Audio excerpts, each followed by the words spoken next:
Call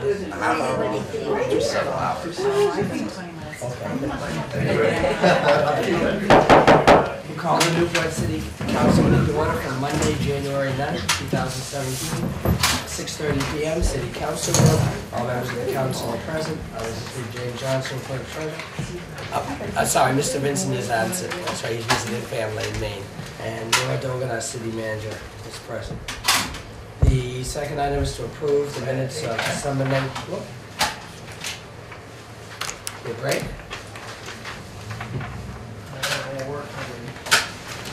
That one is. Ready? Yep. All right. The second item on the agenda is to approve the minutes of December 19th, 2016. I would entertain a motion. So Motion made by Mr. Roberts. Is there a second? Second by Mr. Morissette. Any discussion on the December 19th minutes? And hearing none, those in favor say aye. Aye. Opposed? Ayes have it. Motion carries. We also need to approve the December 29th, 2016 minutes. So moved. Motion made by Mr. Morissette. Is there a second? Second. Second by Mr. Roberts. Any discussion on that? And hearing none, all those in favor say aye. Aye. Opposed? Ayes have it. Motion carries.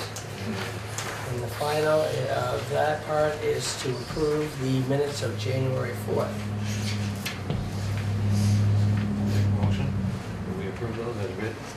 Motion made to approve the minutes of January 4th. Is there a second? Second by Mr. Wilson. Discussion. Hearing none, those in favor say aye. Aye. Opposed? Ayes have it. Motion carries. Mr. Johnson. Okay. The next item is comments by members of the public. Yes. If it's related to the document, you have 1 minute. I know I should have more because A, you said I couldn't talk at the other budget meetings, and 2, you said that I would be allowed to have enough time to talk at this session. Well, then So I'll give you 2 minutes then. all right.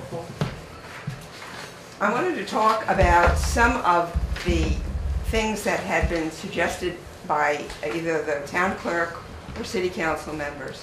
First of all, it's not true that all that's going to happen to people tax-wise is a .0277 per 100 tax increase next year. That, even as Laura Dolgan has indicated, that, you know, for a penny per 100, you only get about 29,000. For .0277, even on the projected grand list of $3,015,000, you're only going to get $87,000 out of that.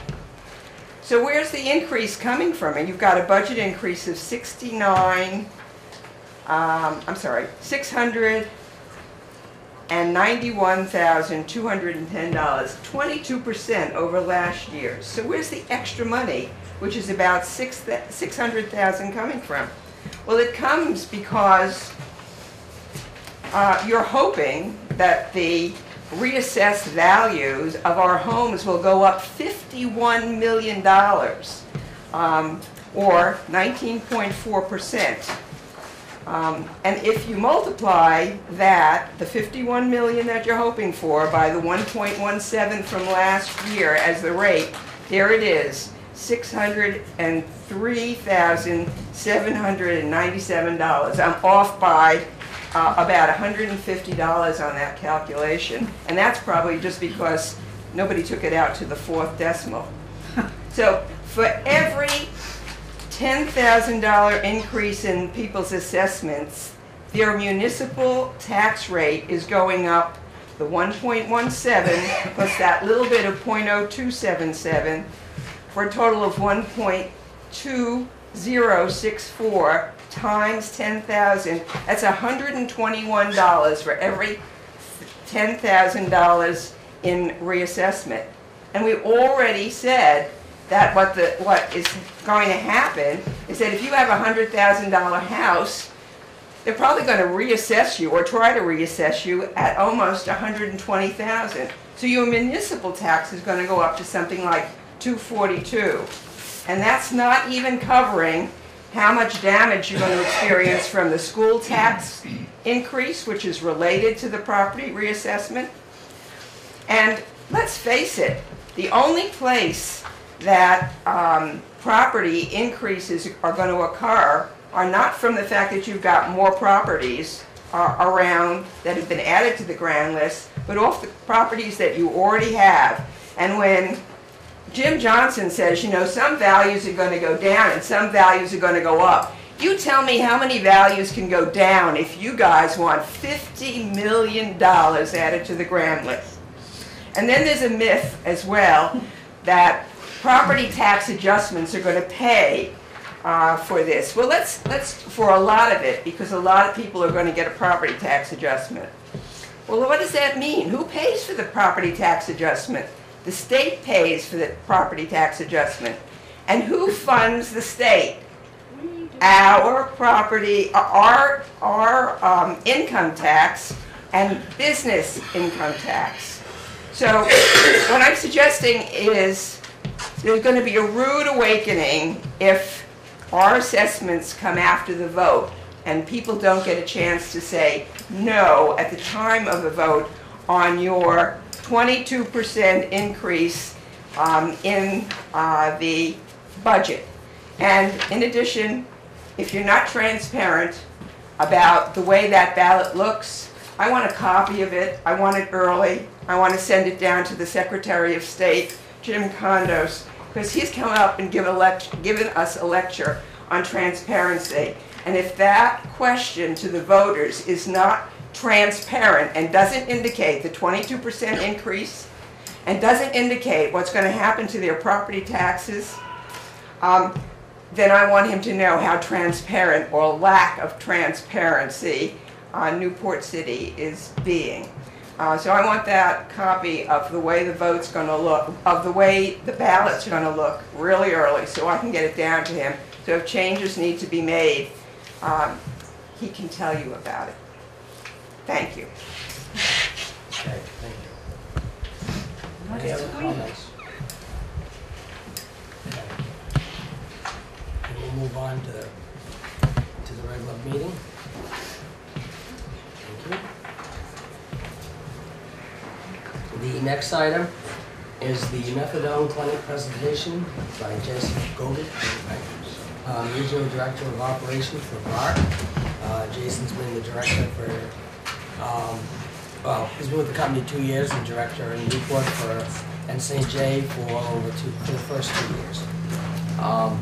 Council members, I asked this to be an agenda item because I know I had been receiving quite a few complaints from the neighbors and from people about traffic and other issues over there. And I thought it was time for an update for the council because it had been quite a long time since we had an update from the clinic, basically since Alan retired. And he used to come like every 6 months to a year to give an update to the council. And we hadn't had an update in a while. So, welcome. Thank you, Mayor. I appreciate that. Can I stand? Is that going to bother anybody? I don't like having my back to everybody. Furthermore, I want to put it out there that if, yes, we receive complaints and we have things that don't always run the way we want to, just like any other organization or business, I can't fix it unless I know about it. So I need to hear about that more often if there are things coming in. Some of our neighbors are very good about discussing it with us. Other ones we outreach to. And as far as the city council goes, I think it would be great if we continue to get together, whether that be quarterly, bi-monthly, whatever pleases the council at that time. We have no problems with it. Our doors are always open. Alan has been retired now for almost 2.5 years. I took Alan Aiken's job. Like the mayor said, I've been the director of Newport and St. Johnsbury for about the last 2.5 years. In August of this year, I started a new position as the regional director. This is Tina Plasek. She's been the Berlin director for almost a little over a year now, right? And she just accepted the position in St. Johnsbury and Newport and will start actually on Tuesday of next week. And we've hired a new director for the Berlin office as well. So I'm going to start my slideshow and kind of dive on in. And you want to run this team? Yeah. Okay. So BAART. What does BAART stand for? BAART stands for Bay Area Addiction Research and Treatment. Bay Area, San Francisco. BAART started in San Francisco in 1977. It was founded by a husband and wife, Ron and Judy Clutter. And they really just wanted to do something to battle the stigma and give people another option who were battling opiates. Go ahead. They both have passed away within the last 10 years due to cancer. They had 3 wonderful children who took the company over and helped expand it. Until about a year ago, BAART we were the 6th largest opioid treating company in the country with 23 clinics. Within the last year, we merged with another company called Medbark. And now we are at 56 clinics nationwide, and we are the 3rd leading treatment company in the country. We're going to continue to grow. We expect to have more services here in Vermont. For example, we went through a process of where we had to do a proposal to the state of Vermont to open up a clinic in St. Albans, and we had other competitors, and they granted us that clinic as well. So we're in the process of opening a clinic in St. Albans, hopefully sometime in the spring, which when St. Albans opened, there'll be 8 clinics in Vermont. BAART will occupy 4 of them. So, all right. So why someone needs help. People who have used opiates for a long time have unknowingly trained their brains, and not only to expect, but to rely upon presence of the chemicals just to make them feel normal. Okay, it's not about just feeling hot. It makes them feel normal. We're going to talk a little bit more about that when we get into it. Even without the opiates, people may experience terrible withdrawal, including physical symptoms such as aches, pains, chills, nausea, vomiting, running nose, so on and so forth, and of course anxiety. These are just the tip of the iceberg of the symptoms that you could see with a person or what they might be going through. So why medication-assisted treatment? Medication-assisted treatment is the use of medications such as methadone, buprenorphine, in combination with individual and or group counseling in the treatment of disease. So yes, anybody that comes through our doors with an opiate addiction receives some form of medication. And that's the medication, whether it be buprenorphine, which is also called Suboxone, or methadone, is discussed by our medical team. We have psychiatric nurse practitioners, we have a nurse practitioner, and we also have RNs, LPNs, and we have our doctor. Our doctor currently is John Brooklyn, who has been with this facility since it's opened about 12 years ago. John will actually be leaving the Newport clinic and the St. Johnsbury clinic, and he's going to be our new medical director in St. Albans. So we are in the search right now of a new medical director, and which are, as we know, doctors in the area are hard to come by, and we're actually have 2 really good candidates right now. So we're hoping it's not going to be too long until we have him replaced, but he'll continue to oversee it until we have a replacement. So BAART Vermont medication-assisted treatment programs offer all kinds of things. We have comprehensive medical and psychosocial assessment, methadone maintenance treatment, buprenorphine treatment, naltrexone, which is Vivitrol, which is the newest medication that has just come out, counseling, addiction education, life skills education, group therapy, case management, referral services. We do UAs, which is urine analysis, and we do breathalyzing testing, and we do relapse prevention and aftercare. One of the biggest things, and it might be on the next slide, I'm going to be jumping ahead, is we do a lot, and we're very proud about this, is women that come into our programs that are pregnant. Last year alone, we had 26 women in our program that were pregnant and addicted to opiates. We educate them. We meet with them weekly. Our medical staff meet with them as well. We have relationships with their primary care, so we're always watching them and the well-being of their child. I recently met with the CEO of North Country Hospital this past summer. His name's Claudio. Claudio, thank you.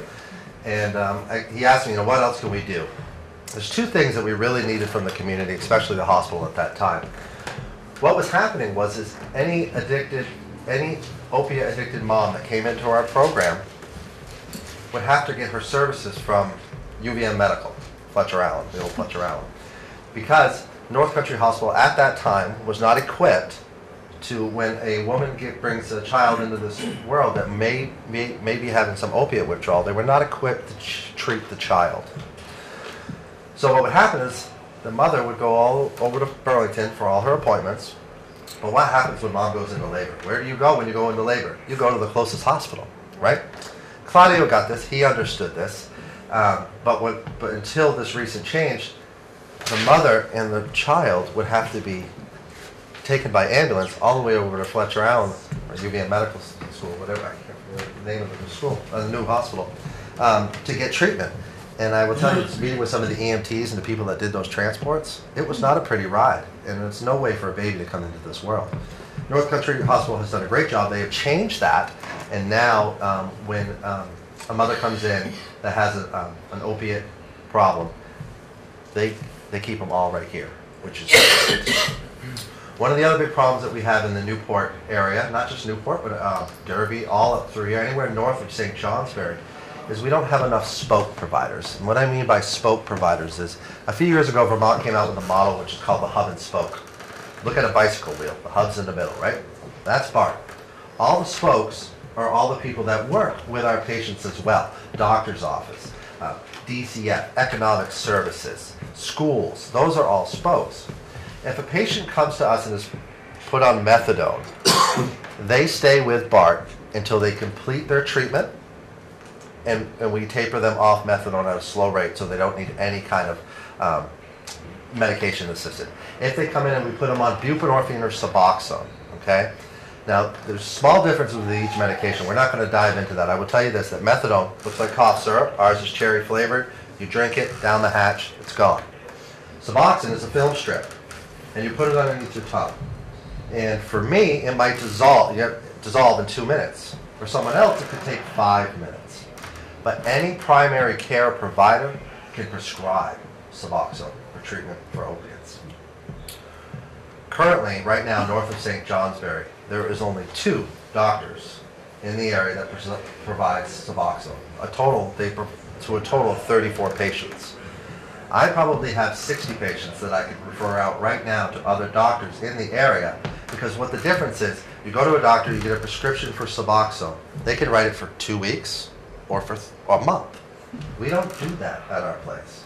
We have it so they have to come in at first every day for several months. And then as they do well, we'll give them a couple days of take-homes, is what we call them. And what max we do is 2 weeks at a time.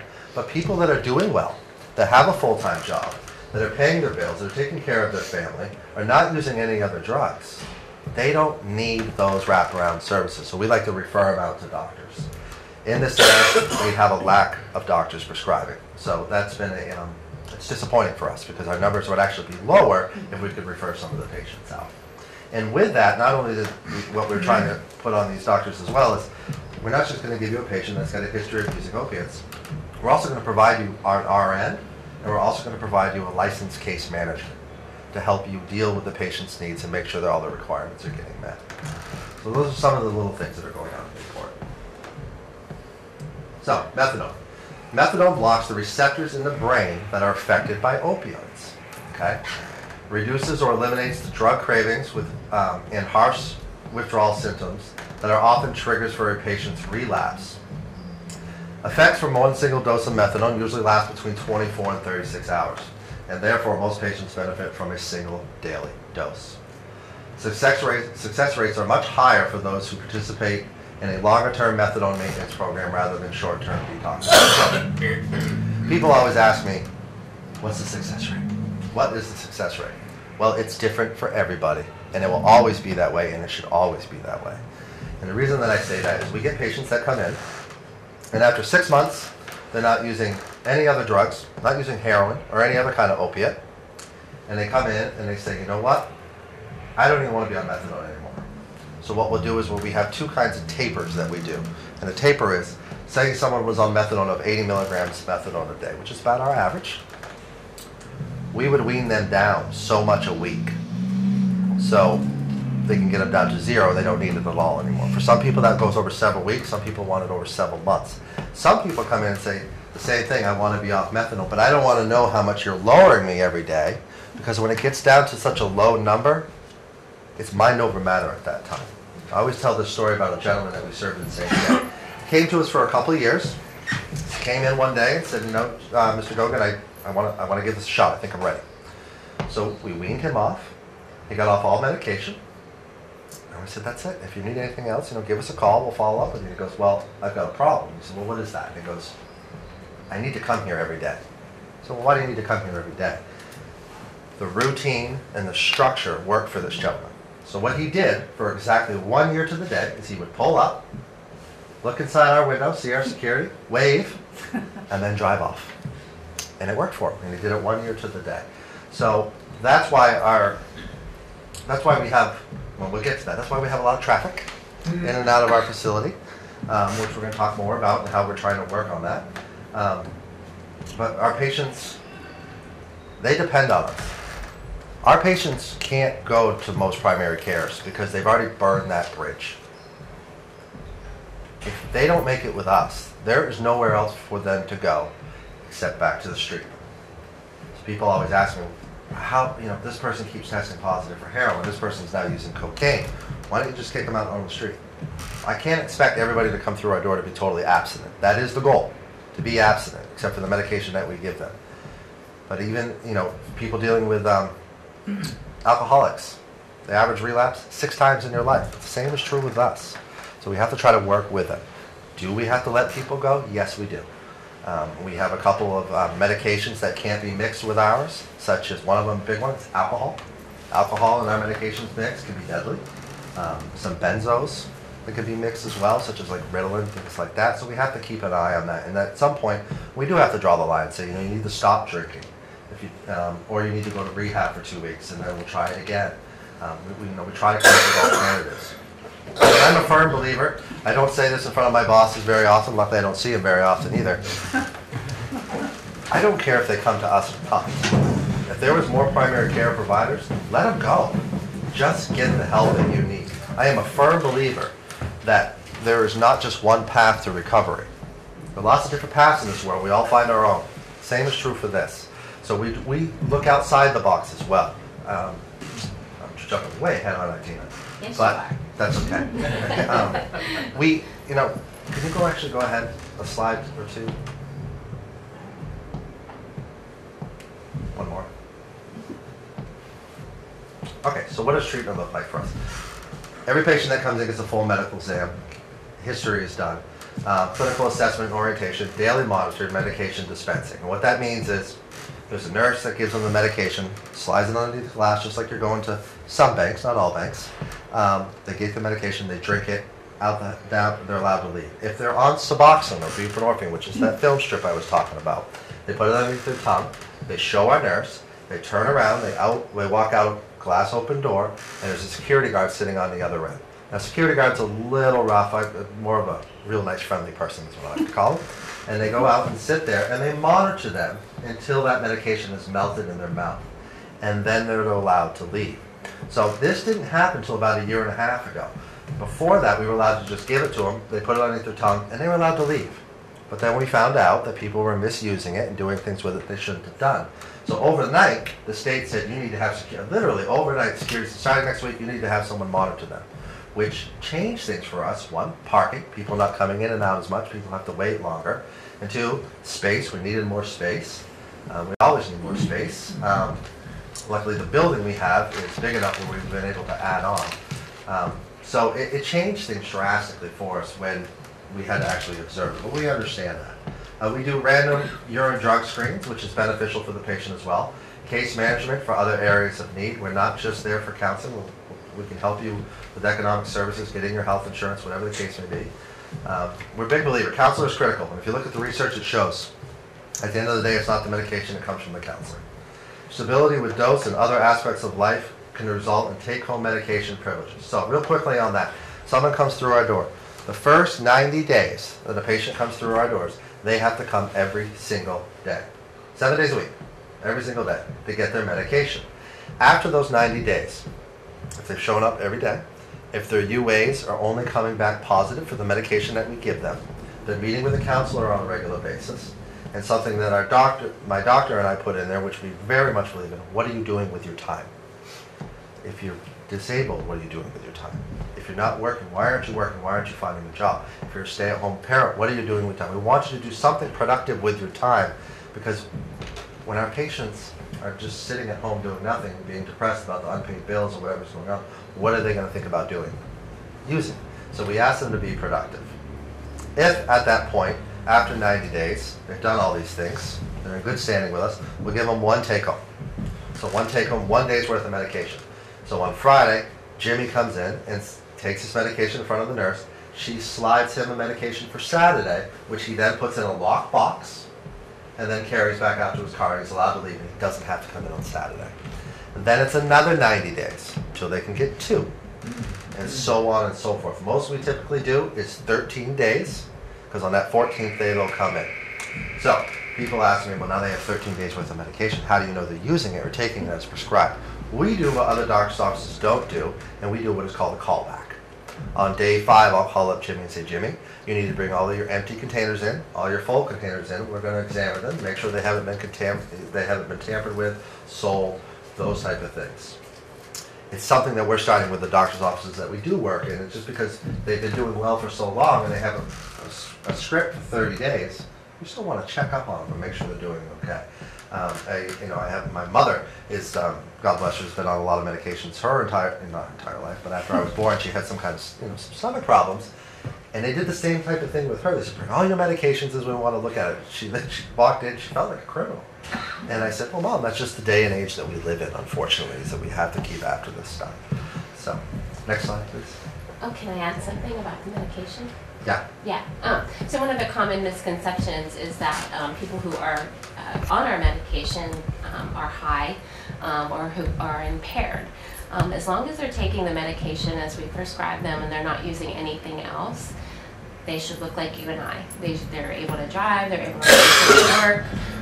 So if you're seeing people that say they go to BAART and they appear high or they're falling asleep, a couple things could be happening. One could be that they're taking other things, which we'll eventually find out anyway, and we'll provide them with support to stop using other substances. Or it might mean that they need a medication adjustment. So we'll have them come in and meet with the doc or the nurse practitioner to adjust their medication. But most of our people on our medication, as long as they're taking it only as we're giving it to them, should appear completely normal. Right. Thank you, Tina. When someone walks into the first day and meets with the doctor and reports to the doctor, I've been using 8 bags of heroin every single day for the last 10 years. Okay, you probably need to be at a 100 milligram dose. We can't, and we do blood work and we test everything, but we can't just take it all for their word. So we start them at a lower dose and we make it go up as it needs to. And the reason that it goes up is we ask them questions. How are you feeling? Are you sleeping? Are you getting these cravings? And that's what the medication is ultimately supposed to do, is slow down the cravings. Have you seen a shift to more heroin versus, I know years ago, a lot of it was prescription. When I was first, when it first came to Newport, it was more actually prescriptions than it was heroin. Have you seen like a shift?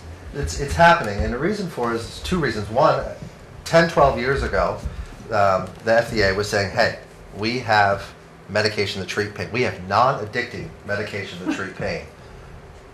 Help people. Get them out there. So that's when the Oxycontins were going out the door. The fentanyl patches were going out the door. Now, primary care is understood. Doctors are understanding that, hey, we're just as much part of this problem as anybody else. I think it's getting a lot better. There are less prescription pills out there, and the reason that I know this is we hear they're very expensive right now, prescription pills, and unfortunately heroin is dirt cheap.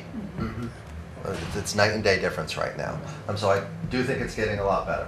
I will say this, and this is always kind of a bold statement. No one wakes up in the morning and says, hey, I want to put a needle in my arm today to see what it does. It doesn't happen that way. Never happens that way. People get hooked on prescription drugs. When it gets down to that point where they just can't find it, they don't know what to do, that's when they cave to the heroin. So BAART, community partners equals success. We work with all kinds of providers in the area. We try to get more providers to come on board. We coordinate medical, mental health, educational, economic, and vocational services. If we have someone that comes through our door that is beyond our scope, because most people that come through our door are dually diagnosed, which means they have a mental health problem and a substance abuse problem, we have psychiatry there. We have trained counselors there. We have counselors that are dually licensed. But sometimes it's just too much for us. So we'll partner with NKHS, maybe another private therapist in the community, and branch out and look for those supports. Success for a patient. Again, success looks differently for everybody. Some will taper off medications. Some will need long-term. Recovery is a process for successes and setbacks. Some people take several tries before they succeed. Addiction is a disease. And if there's one thought I can leave you with today, it's a disease. It takes control of your life. I'm a firm believer we all battle addiction at some point in our life, every single one of us. But some of you will be like, I never battle addiction. Well, coffee, biting your nails, smoking cigarettes, whatever the case may be, we all go through something, and then sooner or later we wake up and that's it, I'm done. I don't want to do this anymore. It's the same for our patients. And we just hope that one day that they come into us, and we'll also approach them. It's like, hey, what do you think about stopping the methadone? What do you think about stopping the buprenorphine? A lot of times people will begin to lower their dose, and those cravings will come back, and we'll hold it there, and then we'll try it again. Some people just quit cold turkey. That doesn't happen as much with this type of disease as it does other addictions, but it does happen. But I think it's important that we allow them all the resources possible, not just counseling, not just medication. I was going down this road earlier. I wanted to take it farther when I took this job. I said, maybe somebody can do acupuncture and beat this. So in St. Jay, for example, we've had an acupuncture come in for 3 months out of the year for the last 2 years. We've done the TAPS program where you hit different sensors on your head. We've done yoga. In Newport this summer, we did gardening. We had, I'm sure most of you know where we're located. Well, it's a big box, and in the middle there's this big chunk of land, you know, and we didn't do anything with it. It's completely enclosed, so we put in raised beds and did gardening with our patients. They loved it. They grew their own food, and we let them, you know, obviously let them take it home. So we're open to that. We're open to all kinds of things, and if it works for one person, it's a success. 3 years ago, our patient census in Newport was 75. Medicaid took the cap off how many patients we were allowed to have. As of this morning, Newport has 415 patients. And we have another 50 in a spoke. So our doctor carries a spoke here, which we're lucky that we have. Is that number going to go down when St. Albans opens up? So it's a good question. Right, So, that's what I was, Yep. So do we treat people from outside of Newport? Yes. There's one in Newport, and there's one in St. Jay, and then there's Berlin and Burlington. There's nothing at the northwest part of the state. So currently, right now, from Grand Isle, Franklin County, there's about 120 patients that go to Burlington every single day to get treatment. There's about 50 right now that come from St. Albans area to Newport area every single day. There is about 20 of them that ride a bus every single day, 7 days a week. We pushed the state hard on this and stated that this isn't treatment. You put 20 people in the van that are all battling an addiction, it's not treatment. Because some of them are very much ready, they're doing a great job, and then other people aren't so ready along, and when you put them all in the van, it's not a good situation. So we're going to lose about 50 people when we open up in St. Albans, which is great. It will stop the bus from coming. It should help free up some of our parking. So, parking. We know we have a parking issue. So what have we done to help with this parking issue? One, when the St. Albans people leave, that will help alleviate a little bit. We've reached out to our neighbors, and we're going to continue to reach out to some of our neighbors, and we've worked with the gentleman that owns our property about looking for more property. So we are, more parking. We are working on that. What we've done recently is our dosing hours. We're open every day, Monday through Friday, we're open for counseling from 6 a.m. to 2. For dosing, we start at 5:30 in the morning to help our patient, and that's our busiest time because people are going to work, and they get their medication before they go to work. It used to be 5:30 to 11 o'clock. Well, we changed it. We go from 5:30 to 10 a.m. We close for an hour to give our nurses a break, and then we open up again at 11, and we go until 12:30. And that will eventually change to 1 o'clock at some point when the numbers hits there. And so what it's doing is it's spreading it out a little bit more. We're seeing a little bit of a difference, but it's not enough. We know we need more parking. So for a year, we parked at the Armory, just staff. We had permission from the Armory. We went over to the Armory when we were having construction done. We added 12 new counseling offices about a year ago. Right now, we just opened them up. And during that time, we asked if we could park over there, and we did it all last year. And then the Armory reached out. I believe a new gentleman came into the Armory and says, we can't have these, this is a government building. We can't have strange cars in the parking lot, so we're not allowed to park there anymore. I completely understand that. I completely understand. But that's what we're looking for. It's not that we need parking for patients. We need parking for our staff. We've got around 22, 23 employees right now, and I think 17 or 18 of them are full-time. So with staggering the dosing times, it has helped alleviate some of the parking problems. As you know, we deal with patients that battle addiction, and probably 80% of our patients smoke cigarettes. So we do a lot of education on tobacco. What we did starting this fall is we hired a new cleaning company, and part of that cleaning company's routine is to go out, sweep up, especially by the sidewalks, and clean it up.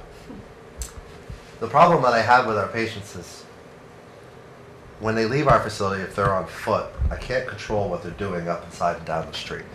So we've asked some of our neighbors, if you've ever seen loitering or you ever have issues, call us. Call us if something's wrong. Some of them take full advantage of that, some of them don't, and that's fine. But we've had no neighbors that directly have come to us. I will take that back. We had one neighbor, and we ended up building a nice fence just so he could have a little bit more privacy for his business, which we completely understand. And it's gone very well with him since. But we try to reach out to the neighbors. We want to do more, and we're gonna work on the parking. It's something I don't think I have to. I'm not going to say that it's not a problem because we know it can be a problem at times.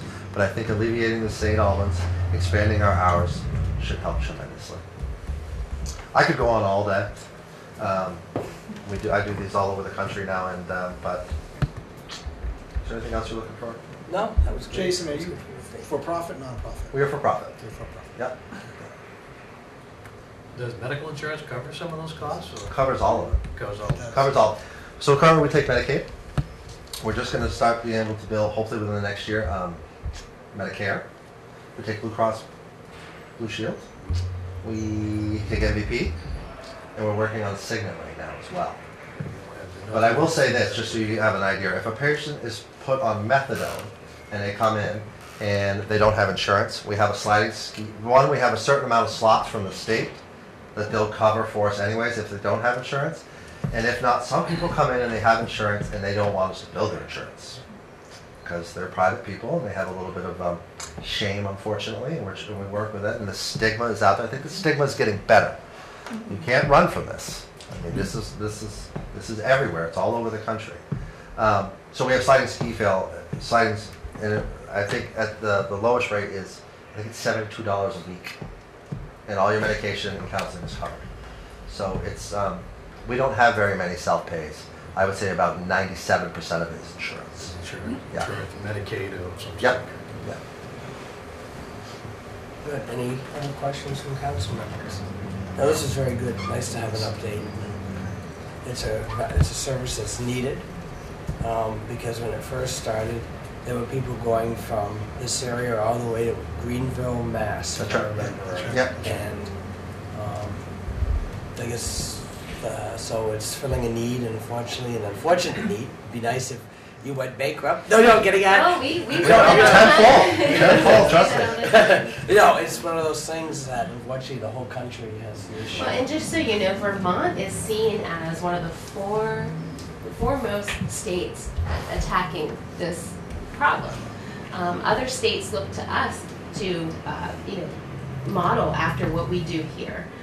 We really have been a pioneer in how we treat this, and even though it doesn't seem like we're, getting much success sometimes, we are, and other states really look to us for advice on, well, how do you make it work there? Because we are making a difference here. Right. And it's nice to know that the state recognized the opiate side. It wasn't just a heroin issue, it was the opiate That's right. painkiller. Especially a couple years ago, they wanted to approve that new medicine. The state fought it right to the end. There was even much made, I guess, OxyContin look like water. Yeah, there's a new medication coming out that makes it's like Oxycontin on steroids. It's very scary. They just approved OxyContin for kids. So even with all this, the FDA still pushes it through. That's the problem. But it's nice to know that Vermont recognizes and starts to push back on some of these drug companies, and you have to do that, and that's what's needed. I mean, we go to conferences all around the country, and I have to tell you, I get frustrated at some of them because I feel like some of the times they're a waste of our time because Vermont is very much ahead of the game in that. Everybody will have their feelings about our last governor, Shumlin, but I will say this: the one thing he has done right is this: he didn't hide from it, he didn't run from it. He says we're going to tackle it head on, and we're doing it. And I will say that out of our 3 clinics right now that we currently have, we're the only 3 clinics in the state that don't have a wait list.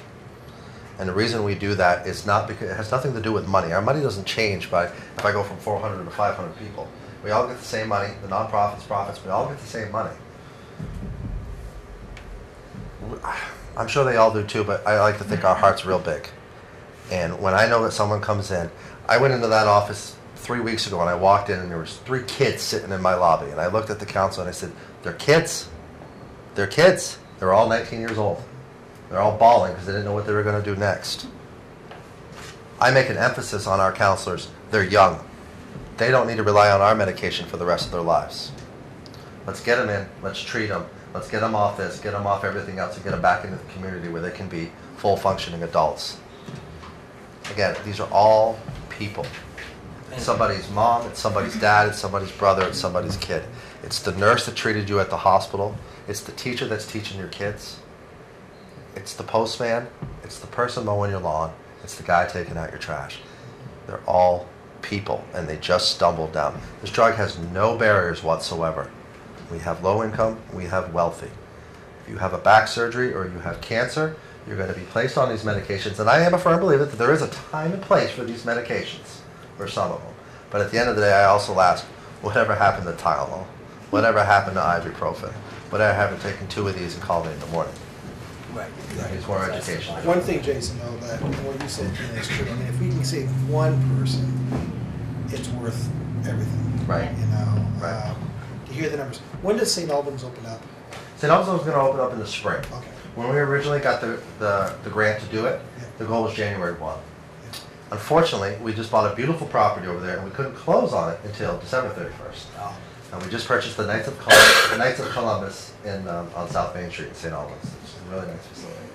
So, and those patients, the 50 or so patients that we have coming from Grand Island, Franklin County, will be the first patients through the door. Because if you look at what Medicaid pays to run a public bus over here 7 days a week, and they run 2 to Burlington 7 days a week, it's $1.2 million. Don't quote me on that, but it's roughly $1.2 million to open up a new space over there. It's an easy wash. And it's what St. Albans needs. That community needs it. Those people have the right to go get treatment within their town. If they come over here in the wintertime, it's a 4-hour round trip. It takes up their whole day. How can they have a job? How can they succeed? That's been the big issue that I've heard from a lot of folks is that how do you want me to work, but yet I'm traveling from such a far distance, so I just can't. Right. Right. And that's saying, yes, I'll be back at 11 o'clock, but then we have a big snowstorm halfway through there. They're not there, they get fired, they lose their jobs. Absolutely. Well, very good. Thank you, Justin. Susan? This is a good dialogue. We had this a few months ago when St. Albans and the crew started coming over here. Because it's not you all that get the calls every day. How come these cars are in our area? If we knew, Yeah. then we can answer all the questions. Yep. But when we're not informed, we're the first ones they call. Absolutely, John. And the only other comment I'd have is, it's great that you have someone that's going out and cleaning up the cigarette butts after these people. But every day there's a group of about 5, because they go to the gym every day. And they'll sit right out the end of your building, half on the sidewalk, smoking. That's fine, that's their business. But one of them has a little baby that sits in this little carrier down in the snowbank while they all sit there and socialize with their cigarettes. And trust me, I get calls from people saying, what the hell? I know. I know. Part of the thing is it's all around, we're trying to get you better. Well, and I know, but they're still kind of in your property, some of it, Yeah. when they're on the cigarettes. Right. And I would think that a mother could be told that, look, you shouldn't put your baby in a snowbank. But everybody goes to the gym and goes on Union, every day sees that. Right. And it's kind of like, you can stigmatize those people right there for what they're doing. Well, But those are that's part what of the we people need, that this dialogue. create that stigma that we're Yes. trying to battle so much against. And most of our patients are 100%, they're embarrassed by what they've gone through. One way or another, they're embarrassed by it. But some of them don't have that good of direction to begin with. Yeah. Well, And those are the tougher ones to work with, but okay. we're trying, John, we're trying. But I think what John's getting at, maybe it might be a good idea to have, since it happens every day, 'cause I heard about it too, that it might be a good idea that one of your councils will take a walk out there some morning and see what's going on. Yeah, we typically have security out there. We have 2 security every shift, believe it or not. And that's not because we have roughhousing or going on or things like that. If you ask Chief DeSanto how things go for us, I think he'll say it's pretty quiet. But it is for that, for the loitering. The loitering. The problem that I have, and this is the double-edged sword for me, when I go to push them along my property, and then they're just going on to someone else's. No, I really, Yeah, that's a double-edged sword for me. I can't win. I see them at my place loitering, but if I push them off, then You don't allow smoking on your property, yet they can go to the neighbor's property and, I know, I can It's a understand. double-edged well, I wasn't so concerned about the smoking part, is the little baby thing. Yeah. Yeah. Maybe that mother should be taught some parenting. Yeah, you know, and it's one of those things, if you see something like that and you know it's inappropriate and wrong, Or you get a phone call. we do the same thing. We'll call the police, we'll call DCF if we need to. Trust me, we work with DCF on a regular basis, and we work with the police on many other things. We didn't have all these guidelines about HIPAA, and it'd be a different world real quickly. And I think the other thing you were getting at too is, I mean, I can certainly, you know, we can certainly drop in every, few months, every quarter, I think like, well, maybe every 6 months. Try to It's not give so us big, you a guys quarterly or update. so, give us a nice update. I think that's very helpful, just to give an update. Yeah, on well, things. actually, Laura's been great. I couldn't make that last month, and No, I told her whether, hurricane or snowstorm will be here tonight, so I appreciate it, Laura. Yeah, having an update would be great. Sure. Yeah. Thank you, Jason. Thank you very much. Thank you. Thank you, guys. I can take the cord. Oh, yes, you can have cord. Thanks for coming. Yes, it was great. Thank you for having us.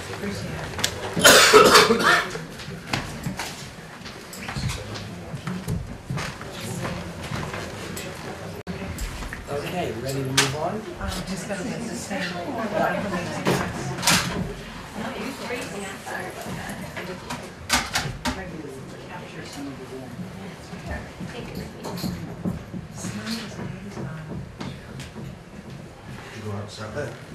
Okay, you ready? Just gonna bring it here. Okay, the next item is the NCRC annual report presentation, Karen Garrity. And I know at one meeting, the mayor's had requested just some of the financial information. They're gonna Right. present the financials, and they're gonna present some of that information also. Come see. The financial report. So, Did you get that next Thank you year? for having us back. welcome Karen. Karen. Hi. Good. Seems like you just did this with the financial piece. So, again, thank you for having us back. This will be really a quick, more of a quick presentation, focused mostly on our financials. But this is part of our annual report, and that's why it's in draft form still. And just to characterize, as we all know, having lived through the city this year, 2016 was a year of challenges for Newport. We know the year started for businesses especially.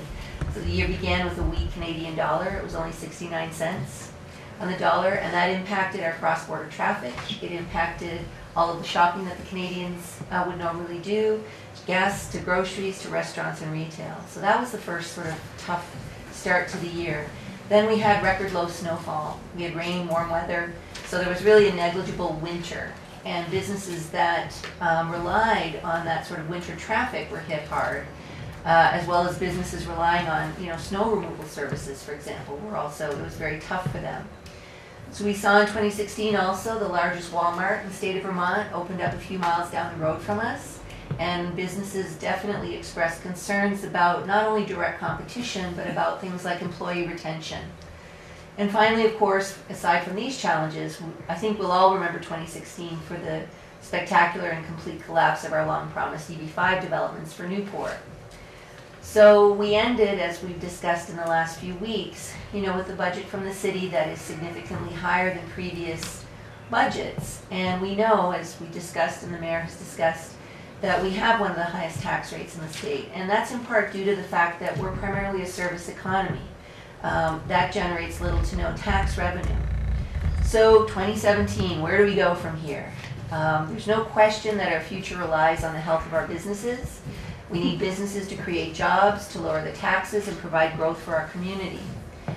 Renaissance is the designated downtown organization, and it's one vital building block for business growth and economic development. The benefits from tax credits and grant opportunities provide incentives for business growth. And in 2017, we'll be seeking a stronger community and city commitment to grow our economy through sustainable business and community development initiatives. So our future in Newport is bright, and we must all believe in Newport's renaissance. So from there, we've already gone through in our past presentation what our 2016 programs are, and there will be more detail about this in the annual report itself. But you'll recall that these were primarily our focus for the programmatic elements of the Renaissance work this year. So we'll get to the financials, which is what we talked about in the previous discussion. And we see here what the revenue was. The total revenue was $107,769. We see the $25,000 allocation from the city. Our grants are $36,778 this year. We have $5,530 from events, and other support $40,461. Our expenditures are $110,120. Primarily, about a third of that is administrative and payroll, and then the rest goes to marketing projects and the website. So that's a general view of how our budget breaks down. So more specifically, we have a financial summary. This is the year ending on June 30th. This is an FY 2016 report. And you can just see in comparison, Terry put this together for us, the 2015-16 budget compared to the 2014-15 budget, and where the revenue is and where the expenditures are. And revenue that's not recognized above would be the $24,650 in gift certificates that were redeemed in Newport businesses. That's for the Downtown Dollar Program. And the $14,000 in website redevelopment that was paid by NCRC and a USDA grant. And we can come back to this if you have specific questions in the budget. How do you plan on starting next year with a negative $2,300? That's not the cash, that was the net income. Oh, okay, that's not the cash. No, on but that hand. was funded Okay. by cash on hand. Yep. And our balance sheet, so you'll see what our assets are. The checking is $26,823. The gift certificates, $9,170. The flower program, $10,672. We have other restricted funds in the amount of $2,102. Our grants receivable, $4,717. And our contributions receivable for $13,750. So our total assets are $67,235. The liabilities, of course, are the accounts payable, $12,571. The payroll accruals, $35. Gift certificates, $9,170 for total liabilities of $21,776. So in our total liability and net worth, our net worth is $45,459 for our total liability net worth of $67,235. So that's primarily our budget presentation. We didn't know if you had questions about anything in particular, either on the revenue or the expenditure side. Jack or John, do you have anything? No, that pretty much explains it. Yeah. And that's basically what I wanted to see. Sure. But I'd like to know where our taxpayers' money is Where the money going. goes. They would like to know too. Yeah. Are you, this coming year, looking for additional grants or between grants? Are you looking for any type of employee? So this is always the big question is, how do we run this organization? Because as you can see here, to hire somebody who really is capable of running the organization requires more money really than we have to offer. And so as a board, we're looking over the next 6 months to try to figure out what structure will work for this organization. Newport sits in a REAP zone. We're not the only downtown organization that struggles with operational expenses. Operational expenses, as people may know but may not know, are not covered by grants. So that becomes then the sticking point for running an organization like this. We provide services. We don't generate widgets to sell. We're not a business. So we're not sustainable in that way, as I think people recognize. So the question then becomes, we need somebody, we need staff to hire, but we need a staff person who can do this kind of work, who can report to the federal agencies, who knows how to work with the state, and knows how to work with the community and the businesses as well. It's a pretty tall order to fill. So that's sort of the job of the board, in the next several months, is to figure out what this structure is. Because, we're at a point where we say, we don't want to lose the benefits of this organization for what Newport needs right now. But we've gone in every direction to try to figure out how to maintain the organization. You've got very, very dedicated board members who represent significant organizations in the community. You've got the hospital, you've got Community National Bank, you've got NVDA, you've got the city, who are representing an organization because they recognize its value for economic development. But this is only one piece it's a vital piece, but it's only one piece of economic development. So you'll notice in the first page, we said we'd be looking to the city and the community for commitment for economic development. It doesn't mean just financial commitment. We need to probably sit down and develop what we had at one point, which was an economic development team or council of people in the city, of business leaders, of school board leaders, and so forth, to really look at our community and say, we must be proactive in going after business. This is a tool, but so far it's been used in a more passive way. We haven't used it to really go after businesses that we would like to see in Newport. And that's a step that I think we need to take in being proactive. So, we're at a point where we recognize the constraints on the city budget, of course, but we also recognize there's only so much we can do with the money that we have in terms of hiring people. I guess I'm a little confused. Because for years you guys had Trish Shear that actually ran it. She got, I'm sure, halfway decent salary. What's happened to all the money? I mean, where did the money come from then to be able to support it? She got a grant to pay herself. She got a significant grant to pay herself for a couple of years. The first 3 years. Yeah. It was a grant that allowed for the startup of the organization. Okay. And so that supplemented, say, another 30,000 on top of 30,000. Yeah. That's you can bring somebody in at that level. Yeah. But you can't do it with. Well, I wouldn't think so. Grants won't allow you now to pay To for pay, salaries. yeah. She said that the last meeting. So Yeah. there isn't an operating budget right now that even gets close to just supporting a salary, much less other types of expenses. What are the gift certificates? What are those? The gift certificates is the downtown dollars Oh, okay. program. Okay. So that's Yeah. money in, money out. Yeah. Okay. And the same with the there's a pass-through grant, I think, that we've talked about, the pass-through grant expenditure. That's the AARP grant money that comes, we just manage it for them. Comes in, goes out. Yeah. When is the review? That will be, so the redesignation Yeah, would that's- happen in March for another 5 years. And so we really need to come, I think, as a city, as a community, to look at this and say, we should have the designation, we need it, but is it something we can sustain in this community? And how do we do that? That's what the board has been struggling with for some time. And The downtown designation? yeah, But that ties into the structure, the analyzation of the structure, because there's been some observations that project-based structure seems to be successful. There's Jamie. Yeah, There's Jamie. Go Jamie. yeah. So part of it is, That way, not that way. we want to separate out, in some ways, the community piece where we've had community members doing projects, and then the piece that the designation brings. And the community piece you know, Newport seems to have a lot of,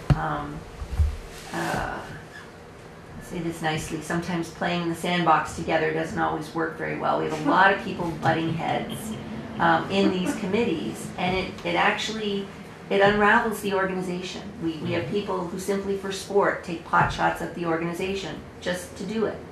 And they don't, I think, really fundamentally understand what the organization is here for as a community development tool. There's a reason these things exist for communities like ours. And it's not to put us above other communities, it's just to get us basically playing in the same ball field. It's just to bring us level. So, Really, the most important part right now is to maintain that downtown designation. Because of the tax That credits. will allow for economic development. The tax credits are very important. I mean, I look at your numbers of what, I know just even the lady with the UPS building. yeah. I mean, Yeah. the money she put into that facility, that she probably may not have done it without the tax credits. That's right. And that's, you know, that's important. That whole building was a major revamp. I think you're gonna see the same thing with Rick Bowman and JJ Newberry. JJ. He's looking at the downtown designation. Downtown designation to He fix needs up that that for the building. percentage of tax credits he's looking for. Yeah. So, you know, we look to and we understand the amount of work that the council, the city has done on the budget, and we see the need in the budget. That's the canary going into the coal mine. We need to look at that budget and understand what it's reflecting, and it's the lack of businesses, it's the lack of tax-paying businesses in the area. And that's what Renaissance is really, it's a business promotional and incentivized tool. That's really the value of this organization. The community projects are great, and they're meant to be enhancements for our community, but we're looking to set those aside right now because we can't manage committees who simply don't want to manage things through to completion for whatever reason. We're happy to work with volunteers who really want to work on projects, but for those who simply want to come in and tear down the city, we're not interested in that. So, you know, the numbers speak for themselves. You know, the theme for 2017 will be Look to the Lake. We have a tremendous asset. How do we begin turning our vision to the lake to make it a new asset for the city? We're looking at a new walking path. We're looking north to the Quebec market. We have to look at this to really develop our business community because that's what we need right now. There's no other way for us to go. Are you going to work with Mr. Pomelo and bring that French class up here that you was talking about? Yep. So yes, Ernie Pomerleau is very interested. His business health is critical to Newport.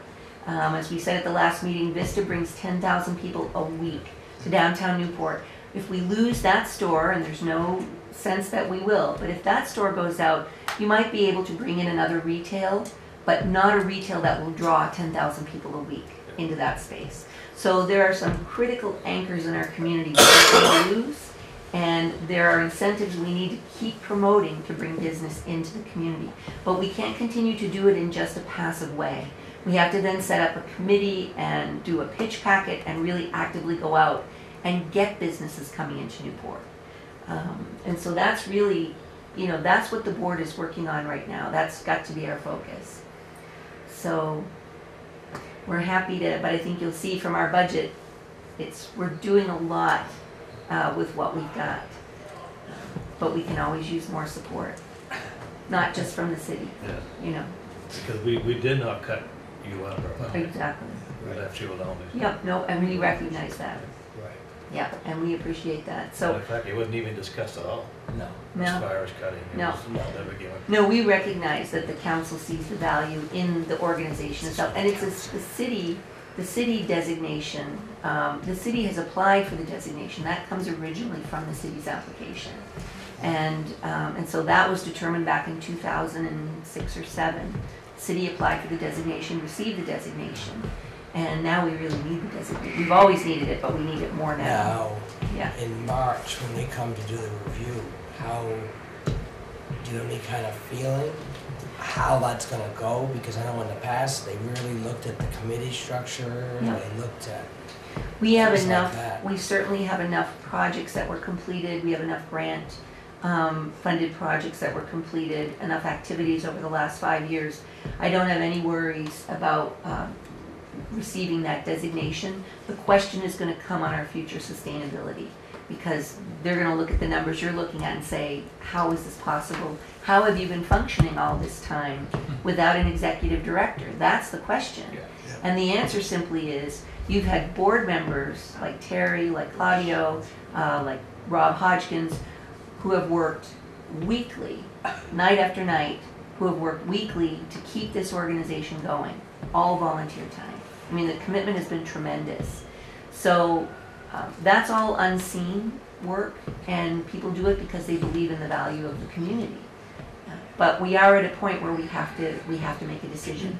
We have to be able to see a path clearly as to how to support what the organization needs. How are the other downtown groups sustaining themselves? I've always, Some struggling just as we are. it's kind of like Chambers is struggling all over Vermont. Same. Downtown groups, Chambers, everybody, it's like a whole. Same group. challenges. Same challenge. Yes. Okay. Yeah. It's the piece, particularly up in this area, St. Johnsbury struggles like we do.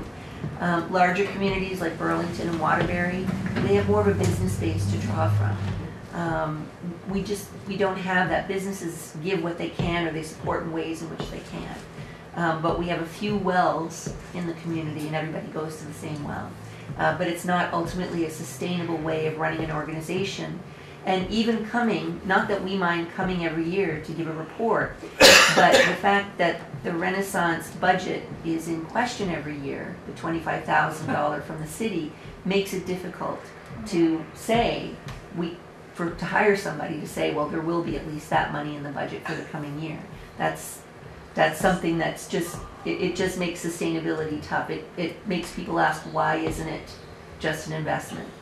And so that may be a conversation for another time, but it's just one of those things that it's one more item that makes it difficult to sustain the organization.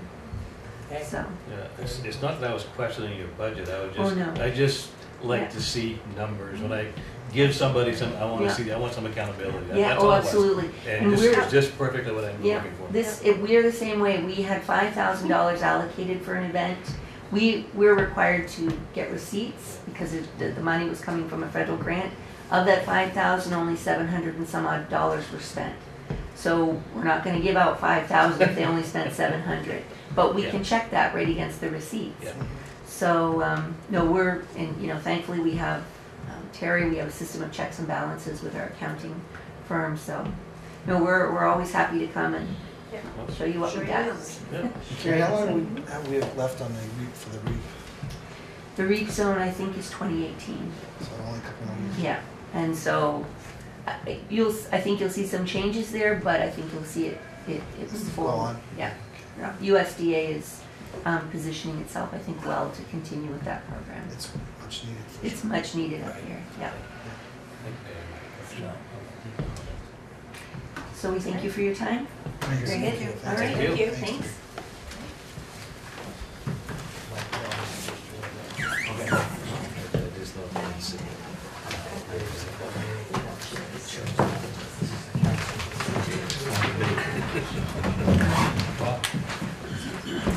I have a question. Is there a reason why you didn't allow public comment?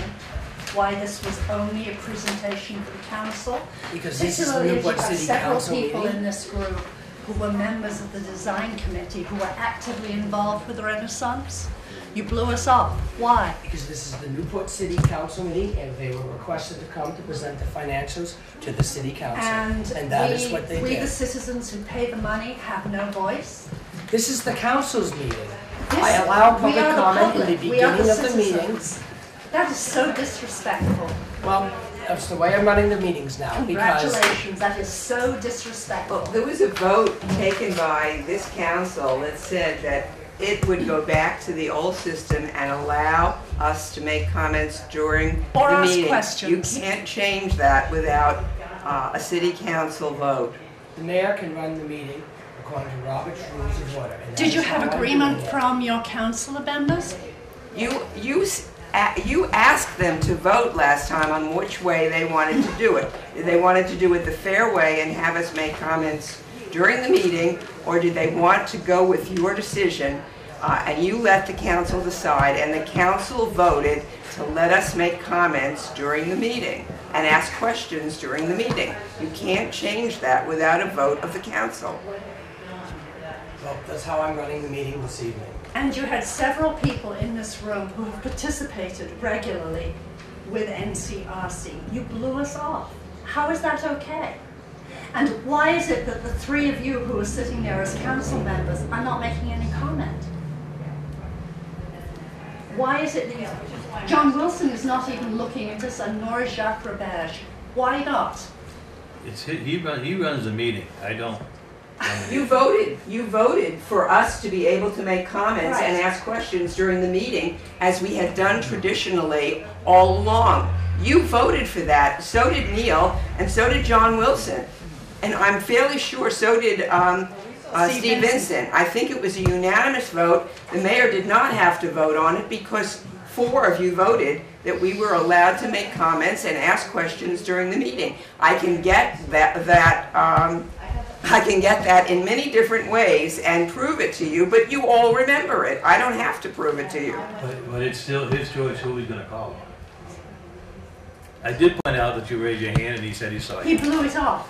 Very But that's his publicly. choice. He runs the meeting. And is that acceptable to you? To the three of you who are sitting there, is that acceptable?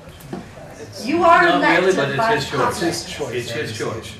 It is I his don't have to choice. We agree did with vote him, it out, but that's but it We're is his moving on choice. to the And you agenda could pass item. that as a comment, so you could make it clear that you do not agree with a dictator as opposed to a process. As long as he's the mayor, I'm This is gonna go with what he democratic. says. Oh, I haven't noticed that before. Oh, we've had debates. We need to move on to the That's his next choice. agenda item, which is to confirm the 2017 council meeting dates. Wow. So I think I captured all the changes that we had talked about in the list that was provided to you. Looks it. I think there was only a couple of dates and I made those changes. So if this looks good, I will put that it was approved tonight and I'll post this on our website. Everything's Then if you- Looks good to me. Okay. So we need a motion to approve it. So, Is that- Yeah. So a motion vote to, in, Neil? Yes, I did. so is there a second? Motion made and seconded. All those in favor say aye. Aye. Opposed? Ayes have it. Motion carries. Jack, you seconded? Mr. Wilson. John Wilson.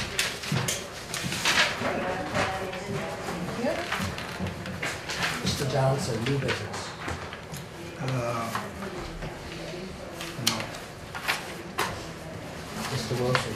Mr. Robert. The only thing I want to point out that, in fact, Mr. Wilson and I both attended the meeting last week with the school board, and I don't know if we have to invite him to come to talk to us, or, I know they've always have every year, but you might want it to know, and I don't know, I think John agrees with me, what we heard is very encouraging.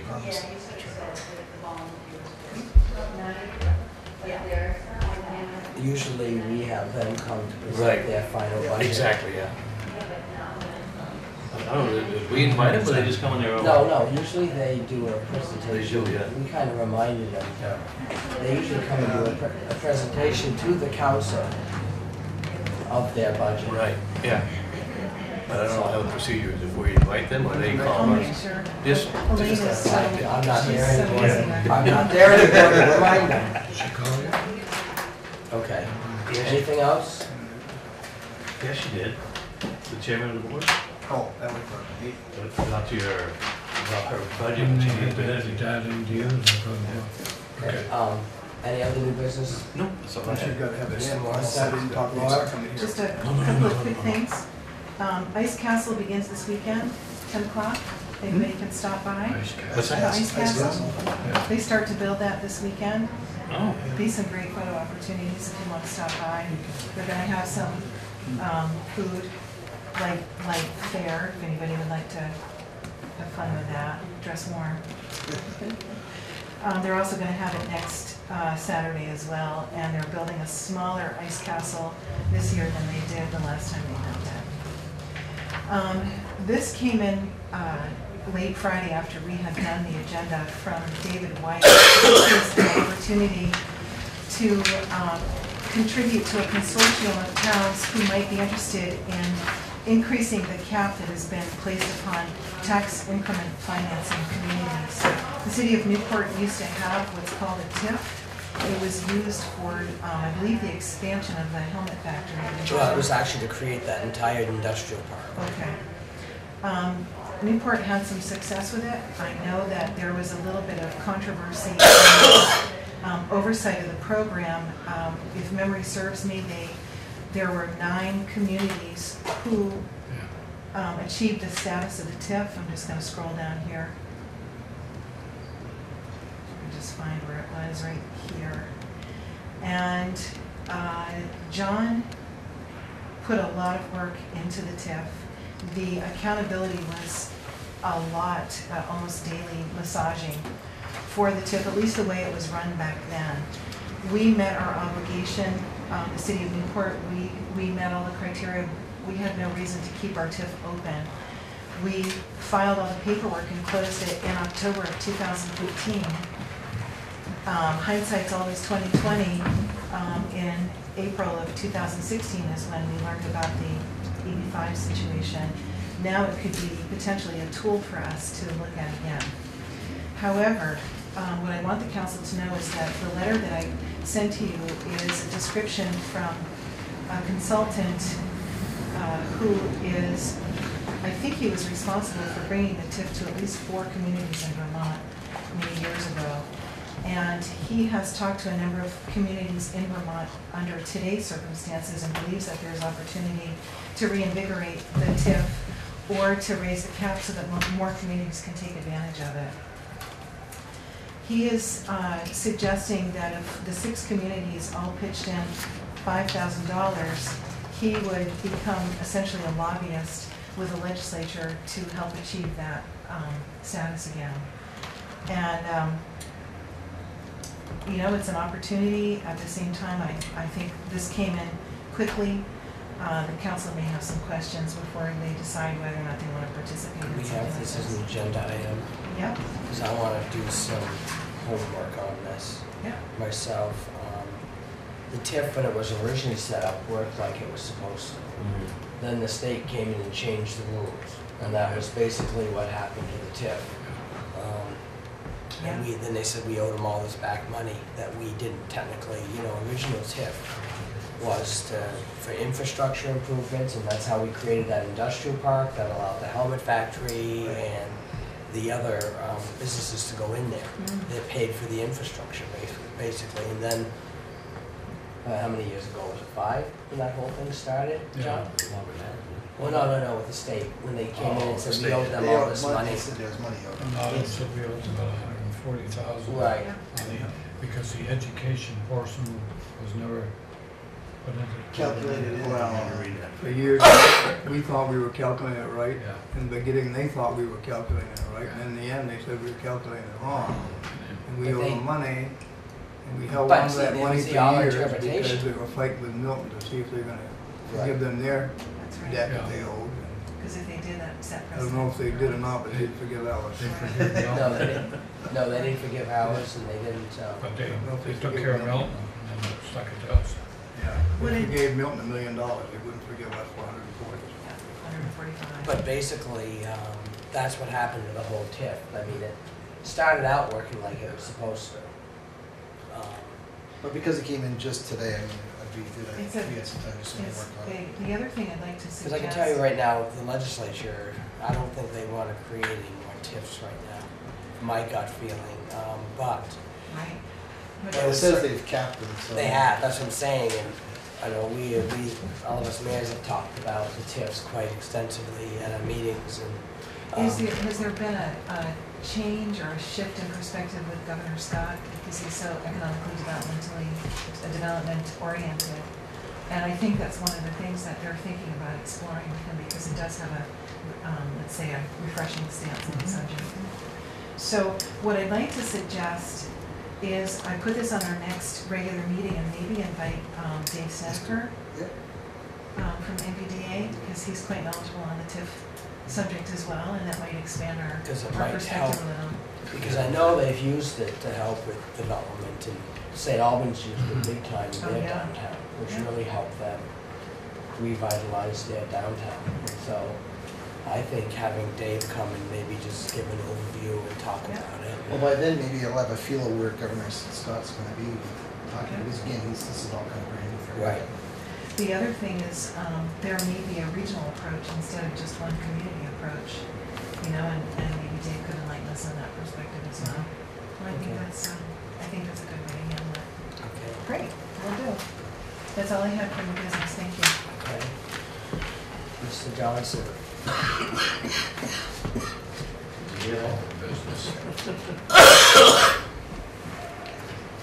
Old business. That's coming, it's coming up. Old business. Yeah, I got one thing. Ann gave her presentation, I said to myself, I'm not going to respond to this budget thing anymore. But I got the feeling she was questioning my integrity and openness. And after 35 years of serving this city, and pride in my office, everything I did on being open and honest, I resent that very much. And the other thing is, unless, when the council approves a warning on that ballot article, they can write it any way they want. But unless they change it, it's going to go on that article, and the warning exactly the way it's been on there for years. It's their budget, not mine. I just want a copy of it and I'll send it in if it's As soon as the appropriate. ballots come, you can have a copy like everybody else, but I'm just telling you the way it's gonna happen. If they wanna write that article the way they, differently, that's their prerogative. I'm not gonna write it. If they don't change it, it's going on the ballot exactly the way it's been for 20 years. Anything else? Yeah, the other thing is, Laura and I have talked about this, I'm sorry Seth isn't here, because we've got to do something about that parking spot from the library. Somebody's gonna get hit out there, you can't see anything down Main Street when you're trying to get out Field Avenue. You've either got to remove that parking spot or put the left turn out of this parking lot back in. That's a dangerous, dangerous thing. Particularly if you get an SUV in there, you can't see. Can't Or see. those big 50 or trucks, 75 they're yards driving those down- tractor down the trailers are street. unloading and it's been I've really. come close a couple of times, I think everybody that works here has been come close pulling out of here one time or Right, another. you can't see anything coming up Main You Street can't see if it. they park an SUV in that spot. That needs to be changed. That's all right, the next meeting. Did you have I something? would say Yeah. no left turn off Field Avenue, just like we did with the parking lot. How are we gonna get out of here? Turn around like that, Well, I don't care, do whatever you want, but I'm just telling you. That You're is, gonna turn left right, out of Field Avenue, you can't have cars parked in that you spot. can't see we particularly. know right turn, we know No. it. If you turn right, Turn right, we have a no right turn. I mean, you want to be able to turn down Main Street or up Main I Street. feel that, I mean, you can go either way. You go either way you now. go left, but it's the left, turning left, you can't see any cars coming. You have more clearance to see out of the Out of municipal the municipal park, out buildings, of the right, municipal right, lot. than you Because do you're just there. above, yeah. Yeah, Mhm. and, And you're higher That's, up, yeah, just a and, little. somebody's gonna just, get hurt I mean, there. that parking space been there forever.